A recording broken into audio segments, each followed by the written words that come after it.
Okay, that was a great video, but there's also a lot of music release dates that were poorly timed, mostly because of tragedies.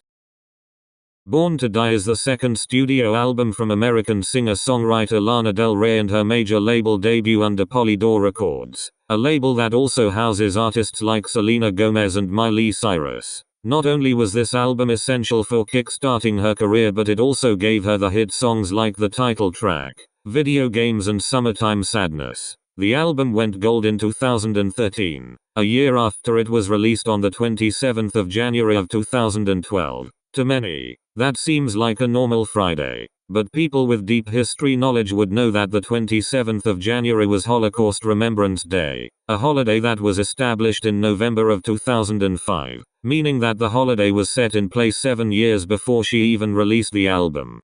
The Blueprint by Jay-Z is a critically acclaimed album by the Brooklyn rapper, and that's thanks to many important moments that happened on it. You can't go wrong with either of them, whether it's Eminem's show-stopping performance on Renegade, the soulful rapping on Soul Cry, or him proclaiming himself on Izzo. However, since its release on the 11th of September, 2001, it has been an influential ever since. But if you unfortunately know the date in which it released on and what it's synonymous with, you would know why this was poorly timed. If you don't know, the 11th of September, 2001 is the day where 19 Al-Qaeda terrorists hijacked 4 commercial airplanes and made 2 of them fly into the Twin Towers, with the other 2 hitting the World Trade Center. Definitely a tragedy, but Jigga could care less over whether or not he released his album on the day of that tragedy. Not much is known about the album. Il était une forêt by Brie. What is known about it, however, is that it released on the 20th of December, 2007. If you're unaware of that date, that was the same month in 2007 where the economic crisis that lasted until June 2009 started. Not as bad as the other 2 days that the previous artists chose to release their albums on, but it's still worth noting.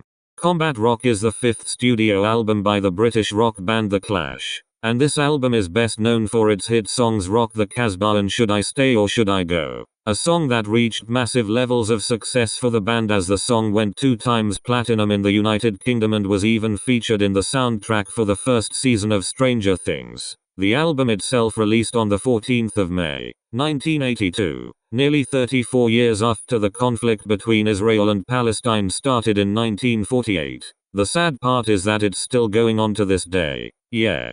But not every musical release can be poorly timed because of some tragic event that occurred on the same day it dropped. Rather, it can be poorly timed because it dropped on the same day as another album that got more attention when it released. That seems to be the case for Ken Carson's A Great Chaos, the Atlanta rapper's 3rd studio album and his 3rd release under the Opium label. He did have the right idea when he dropped it on the 13th of October of 2022. It was the same month as Halloween, so that definitely fits the spooky vibe this album has. It was also Friday the 13th, and if you know the significance behind that day, you would know why this release fits perfectly with that day. But apparently someone else had the same idea as Ken Carson. The 13th of October was also the day where Drake decided to release For All the Dogs, his 8th studio album. And in terms of sales, he beat that album out by about 353,000 first-week sales. At least Ken Carson beat out Offset in terms of overall sales, in which he caught a dub by earning 1.3 million streams.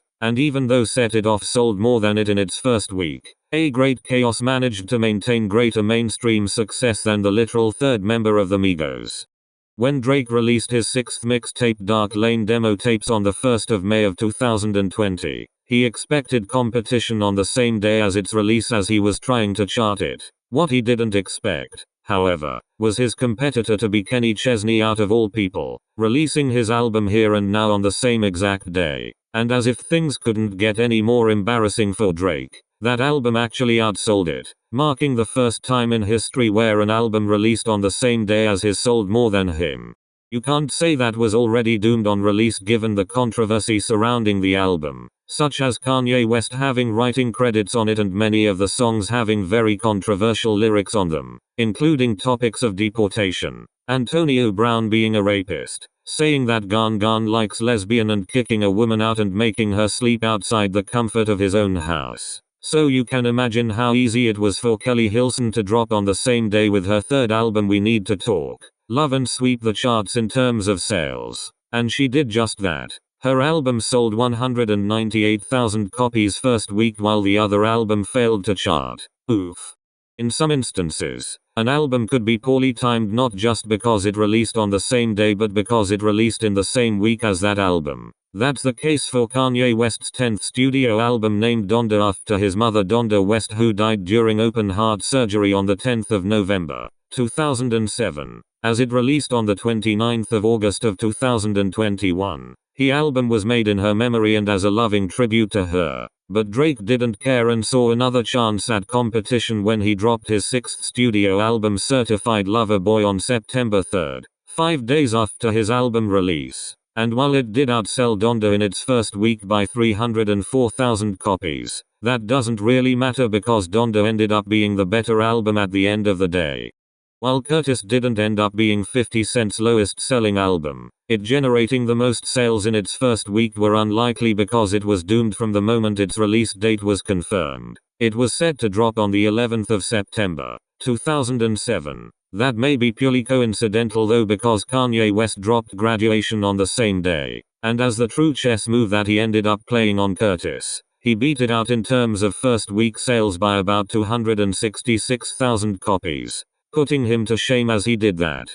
And if you thought that was embarrassing, wait until you find out that Ian had the same mindset as 50 Cent. This time, his competitor was Yeat and he ended up dropping Goodbye Horses on the same day he released Lifestyle. And if you wanna know the damage that did to Ian's career, it outsold his album by a whopping 76,000 copies. His album then eventually went number 1 and sank Ian's chances of charting his debut album. If you enjoyed this video then make sure you subscribe to me because that helps me out a lot in the long run. And if you're already subscribed and watched this video all the way through then drop a like for the boy. I got another video coming soon that I bet y'all will really like. But until then, I'll see y'all again when that drops. Peace out.